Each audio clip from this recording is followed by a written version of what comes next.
Hi friends, welcome to this weekly news update of Indian manufacturing sector. My name is Anand and I'm going to give you some important updates from the world of manufacturing which happened in the last 1 week. First, let us look at the automotive sector. Maruti Suzuki exports over 2 lakh units in 2021. India's largest car maker, Maruti Suzuki, has shipped more than 2 lakh vehicles in 2021, their highest ever in a calendar year, to various markets across the globe.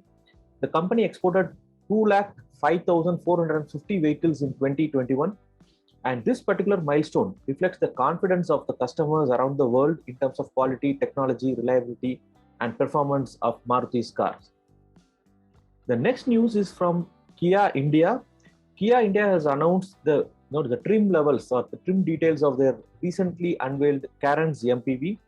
This particular MPV is the fourth offering in India, and the MPV will be available in 5 different trim options: Premium, Prestige, Prestige Plus, Luxury, and Luxury Plus. And the bookings will start from 14th of January. This is a 3-row recreational vehicle, and it will have multiple powertrain and seating options. This particular MPV will be competing with Hyundai's Alcazar, Tata's Safari, MG Hector Plus, and Mahindra's XUV 700. And the next news is from Greaves Electric Mobility, and they have sold more than 10,000 units in December. Their mobility arm, Greaves Electric Mobility, has sold more than 10,000 units in December 2021, with three-wheelers clocking a 101% growth of sales over a year ago. And this particular company has strengthened their position as a market leader in both electric two-wheeler and electric three-wheeler segments, with Ampere Motors recording 6 times of growth in revenue in 2021 December compared to the same month last year. And the electric three-wheelers, as I already said, they have seen a growth of 101% in the last month. Also, the October to December 2021 quarter was significantly higher compared to the previous years. The company has acquired 100% stake in electric three-wheeler company called ELE and completed the acquisition of 26% stake in another electric three-wheeler company called MLR Auto, along with the launch of Ranipet Mega EV factory. And now, let us move on to electronics segment. Experts are predicting that foldable phones will turn a corner in 2022 as a lot of new models are coming to the market. India's smartphone market is set to be flooded with a lot of foldable phones in 2022, with top brands like Xiaomi, Apple, Samsung, Oppo, and Vivo betting on these kind of devices.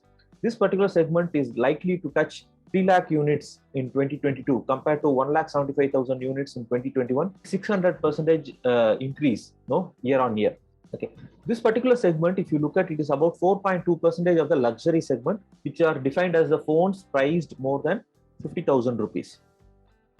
And next, we are looking at our central government asking Apple to make goods worth more than $50 billion annually in India in a push to the Make in India program. This would include expanding the locally made products like iPhones, and also to include MacBooks, iPads, AirPods, and watches. The company is asked to develop India as a global sourcing base, which would be used to export fully built products across the world at a high-level meeting between the top government officials and senior functional heads from Apple. If you look at Apple, they currently have a lot of manufacturing happening in China.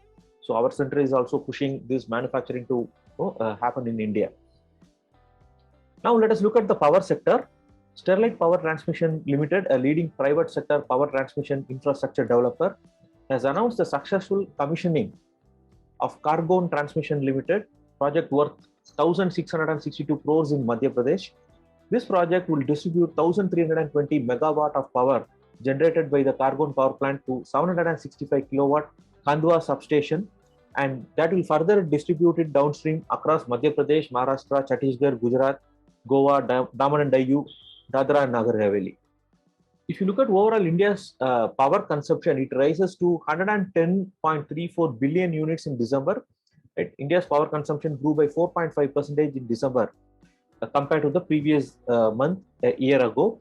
In December 2020, it was about 105.62 billion units. Right? Experts have expressed some concerns over the rising cases of COVID-19 in the country, which may compel states to impose local lockdown restrictions that may affect commercial and industrial power demand as well as consumption, as it has happened in the second wave in the month of April 2021. Now let us look at the metals and mining category. Hindustan Zinc has increased the production of about 11% in quarter three. Right, this is a group firm of Vedanta, and they have reported 11% increase in integrated metal production at about 261,000 tons in the third quarter of this fiscal, compared to the 235,000 tons which happened in the previous year. This is supported by better plant and mined metal availability and improving operating parameters. The integrated zinc production was about 214,000 tons, up by 17% compared to quarter three of financial year 2021. Refined lead production was about 47,000 tons in third quarter of financial year 2022, down by 10% as compared to a year ago. So these are all some of the interesting news updates from Indian manufacturing sector. I'll talk to you guys in the next video. Thank you very much. Bye.